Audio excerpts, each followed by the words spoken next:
Oh,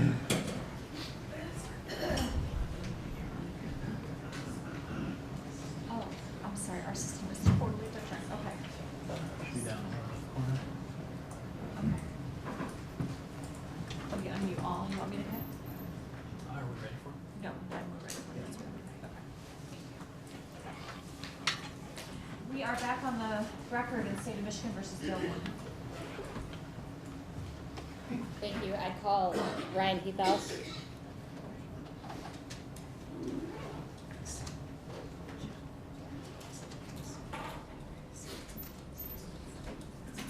Can you hear us? Yes, sorry. I didn't know you were waiting for me. Sorry. Go ahead, Council. He needs to be sworn in, sorry. Oh, I'm sorry. Sure. Sir, can you raise your right hand? You swear to tell the truth, the whole truth, and nothing but the truth, so help you God? I do. Can you state and spell your first and last name for the record, please? Yes, it was Ryan Heethius, RyanHeethius. Thank you. Sir, where are you employed? I'm employed with the U.S. Secret Service. And how long have you been in that current role? I've been on for 13 years. And what do you currently assign to? What are you currently assigned to? I'm currently assigned on the Europol Joint Cyber Action Task Force in The Hague, Netherlands. And what is that? So it's the task force is designed to investigate high-value targets in cybercrime investigations and child exploitation cases. So it's made up of 24 agencies from 20 countries around the world, with Secret Service being one of those agencies. And how long have you been doing that as part of the Joint Cyber Task Force? I've been in this role for 4 years. Okay, and prior to that, what was your position? So prior to here, I was assigned for 3 years at our Paris field office, and then prior to that, I spent the first 6 years of my career with the service in our Detroit field office. Okay, and what did you do for the Paris field office? Largely the same, so we're working a lot of bilateral cybercrime investigations. And prior to that, in the Detroit field office, when were you in the Detroit field office? From 2011 until 2017. Okay, and was it 2017 that you were at the Paris office? That's correct. Okay, so in the Detroit field office, what were you doing?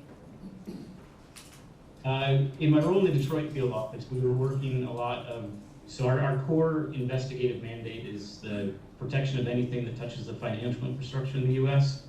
But then in that same role, we end up working a lot of task force with our local and state partners. So we're part of the Internet Crimes Against Children Task Force and then an Electronic Crimes Task Force. So we end up getting involved in a lot of other non-financial cases as well, so homicides and robberies and things of that nature. At some point in time, did you become involved in, well, strike that, prior to being at the Detroit field office, where were you employed? I was employed with the Jacksonville Sheriff's Office in Jacksonville, Florida for 4 years. And what did you do there? I was a crime analyst in our intelligence and violent crime section. What types of cases did you investigate? So we worked a lot of homicide cases, missing person cases, also some financial kind of organized crime cases as well. At some point in time, did you become involved in an investigation involving Dee Warner? I did. And do you recall when that was? I think the first time that I was contacted was in, I think, September 2022. Okay. And what were you asked to do? I was asked to conduct searches for a report for what we refer to as signs of life reports. So this is something that we've done historically over time, looking for any signs of an individual. This can be both in suspects in some cases or in other cases where we're in missing person cases where we're trying to find any sign, a digital footprint, a financial footprint, a travel footprint of this individual. And did you do that in this particular matter? Did. Okay. And did you create a report dated March 10th, 2024? I did. All right, and were there attachments to that report? There were. Okay, and the attachments, what were the attachments? So when I do the report, I kind of have this summary of what I've run, and then the attachment kind of to show the results in the same way that I'm seeing them, just that the investigator who's receiving it kind of has a good way to interpret what is in the report. And was that the first report that you've created in this case? No, so the first one I did would have been shortly after that contact in 2022. And then over time, I think we updated it one additional time. So usually when I do these, my goal is to find any sign of the person. So I'm usually running these in periodic intervals. So we did it again in 2023, and then this one was in March of 2024. Okay, so you would do a initial report and make the attachments. So I emailed you People's Proposed Exhibit 17 and copied Ms. Chartier on it. Did you get that email, sir? Yes, ma'am. All right, and is that the report that you prepare on March 10th, 2024? Yes, Okay. it is. And the attachments were hundreds of pages long, correct? Yes. Okay, and so the document that you received, People 17, is just the initial 4-page summary of the findings of those attachments, is that correct? That is correct. All right, and is the document that I emailed you the document that you created? Yes, it is. Okay, I'd move to admit People's Proposed 17. Any objection? Yes, Your Honor, it's a law enforcement report, which is not admissible, certainly not at trial and not at the exam as well. Thank you. Your Honor, he created this report based on all the databases he researched. It's still a law enforcement report. He created the report, Your Honor. What exhibit number is this, Christine? 17. 17? Okay. People's Proposed Exhibit 17 submitted for criminal exam purposes. All right, sir, I want to go over your report and discuss the things that you did during your investigation of the disappearance of Dee Warner, okay? Okay. All right, the first part on the bottom of the report, page 1, talks about commercial databases. Can you explain that to me? So commercial databases, and I think I named the ones that I ran, and usually it's going to be clear, TLO, accurate. They kind of pull a lot of the same information, but it's things like your driver's license information, any of your addresses that are associated with you, if you have any, fishing licenses, any kind of things like that, businesses that maybe use. It's kind of a collection of things that these companies collate over time and put into these reports. So we usually run across all three because they pull from different data sources. So it's kind of the best way is to get the full pictures to run across all of them. Okay, so when you were contacted in September of 2022, were you given a date to begin your search? So, for example, Yes, so I was. I'm sorry, I apologize. So I was looking for anything from the date that she went missing. Okay, and so what's the date that you began your searches? I believe it would have been April of 2021, but I don't know. I'm sorry, I don't know the exact date. Okay, if your report I think it might be. if your Go report ahead. indicates April 25th, 2021, would that be accurate? That would be accurate. Okay, and when you did a search of all those commercial databases that you just talked about, did you discover any relevant information as it relates to Dee Ann Warner after the April 25th, 2021 date? So I think I noted in the report that there was one address that appeared as though it was after the fact, but I think I indicated in the report that that information was things that were linked to other family members or shared assets. So with the commercial reports, one of the things is difficult with the date is that it's going to have her association with a shared business with a spouse and things like that. So the dates will continue on, but there was no new dates or new addresses from that point forward. Okay, so anything associated with Dee Warner, any person associated with Dee Warner, would that show up in that commercial database? Yes, it would. So there's the one address that was associated, I think, with her son was the only new information from that point forward. Okay.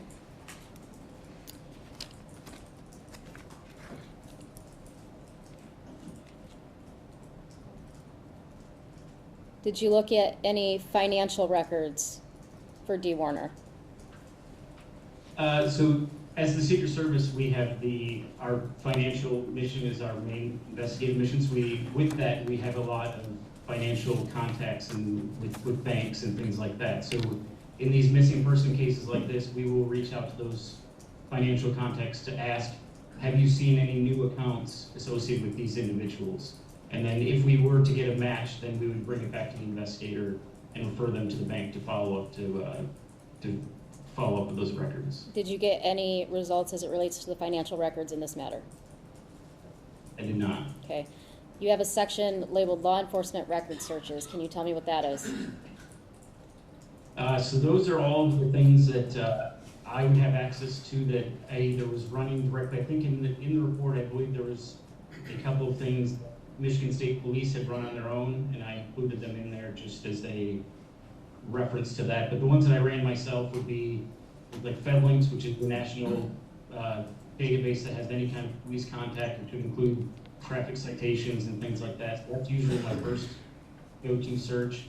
We also run criminal history, federal and state arrest records, and things like that. I don't have the list. I can refer to the report, but that's usually the full scope of it. Okay, and did you discover anything as it relates to Dee Warner in those records?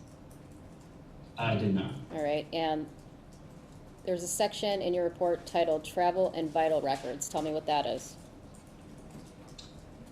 So that is using DHS systems. I'm looking for any international travel records. And then in addition, we also have a system where we can run domestic travel records as well. So that one's, I think, labeled ARC. So that's one that is pretty good for domestic travel as well.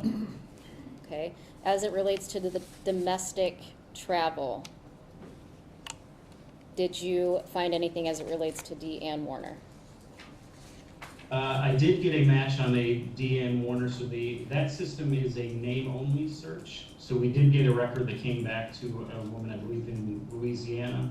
So I had passed it back to the investigator because there was a woman with the same name that lived in that area. So I had passed that back for further follow-up on that. Okay. Did you discover anything else as it relates to Dee Warner with domestic travel? I did not. All right. International travel. Did you discover any?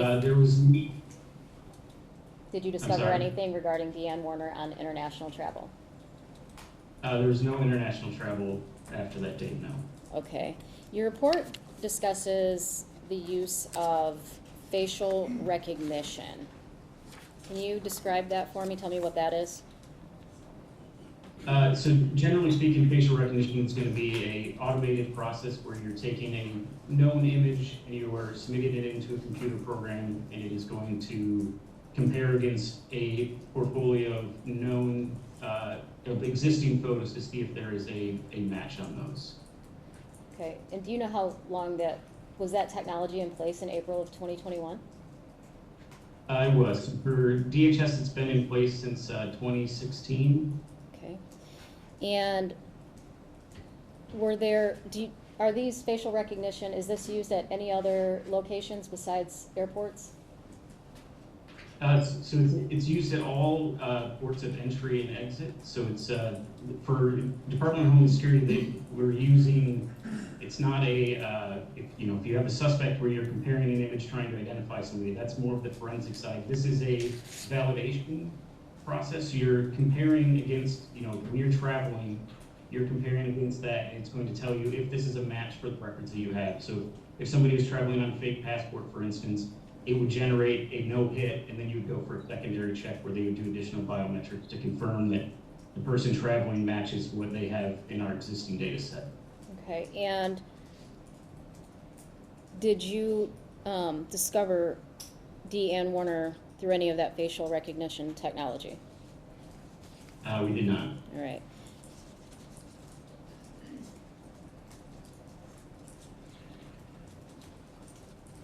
You discussed being involved in missing persons investigations. What is, for you and your agency, the definition of a missing person? So for me, it would be any individual where their whereabouts are currently unknown. Okay, and so that include children? Yes. Okay, and through your training and experience in your investigations, have you found anybody using your resources that you've worked on in a missing case? Missing person? Yes. Okay. I'm sorry, can you rephrase? Yes, I'm sorry. In a missing persons case that you've worked on, based on the technology you've used, have you found any of these people that you've been looking for? Yes, we have. Okay. And approximately how many cases of this nature have you worked in this particular role you're in right now? In the role that I'm in now, I've done around 1 of these kinds of like reports. I'm sorry, you cut out for a second there. I've done around 20. 20, okay.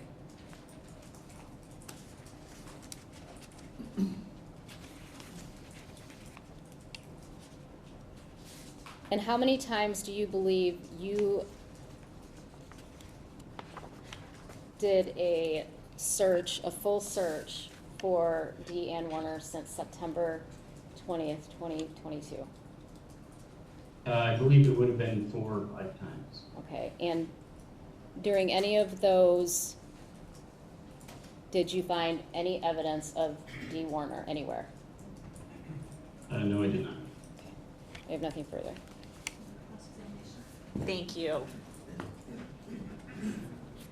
Agent, my name is Mary Chartier. I just have a few questions for you today. Just to be clear, you went from Detroit to Paris to Amsterdam? The Hague, but yes, close to Amsterdam, yes. Nice. What one's your favorite? It's the one I'm in now. Yes. Okay, it's not Detroit. I don't know why. No. Good. Pretty nice assignments. So you talked about facial recognition. You would agree with me that facial recognition is not a flawless system, correct? I don't know what you mean. Sure. So you can't say, for example, that if I walk by a camera, that is not absolutely with 100% certainty going to flag me as matching with my passport, right? So I think what I was trying to articulate before was there's kind of the 2 different versions. The one that we're doing with the lights out searches, and that is going to be where you're doing its comparison for validation purposes versus comparison for, you know, if you have a suspect on a surveillance photo where you're then trying to do a match. I think that's more of a forensic science, where in this we're doing verification. So no, you may have a situation where you don't get a hit on it, but then that's what I was saying with the travel stuff, where you would then get pulled into secondary, where then you do those secondary checks. But for a 1-to-1 match, no, but. Sure, and so I'm just asking about the facial recognition. You'd agree with me that 1-to-1 match, that is certainly not a flawless system, correct? In that it's not a 100% match? Yes. Yes. Right, that's my question. And then in 2021, we're still in COVID times now, but you also had people wearing masks and everything as they're walking around, right? Yes.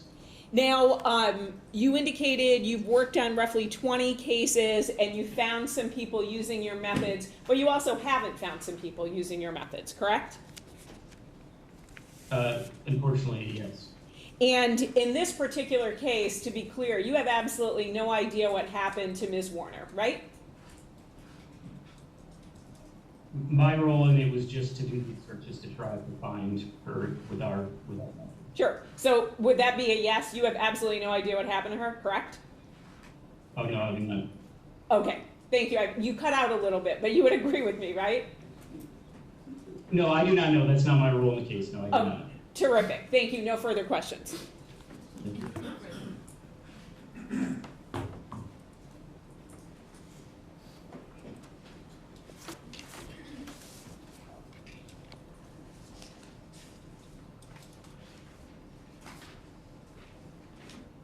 Sir, when you are brought into a case, so you've done 20, approximately 20, you said in this role, correct? Correct. All right, at what point in time are you told that you're being brought into a case? Objection, this exceeds the scope of cross. She asked the question about finding people, and the last question she asked, Your Honor. Well, I asked, he said testified on direct that there were people he had found using these methods. I confirmed there also were people he hadn't found using the methods. And then the last question was, he has no idea what happened to her. It goes to the people that he hasn't found during these searches. I'm going to sustain objection.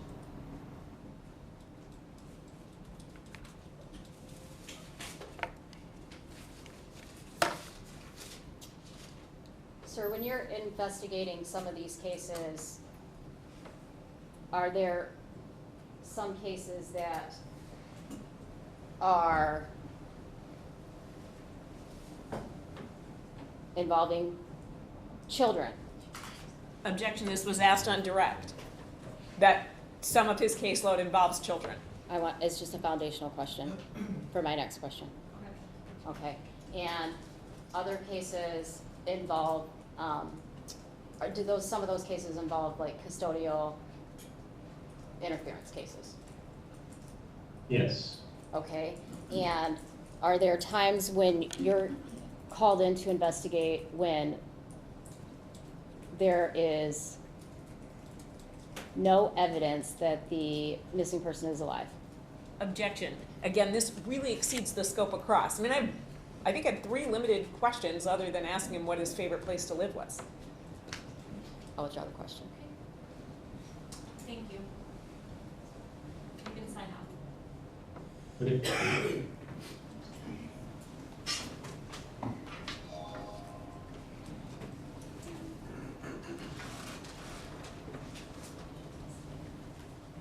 Are there any further witnesses? No, Your Honor, the people addressed. Are there any witnesses? No, the defense is calling no witnesses. Thank you. Counselors, can you approach? Yes.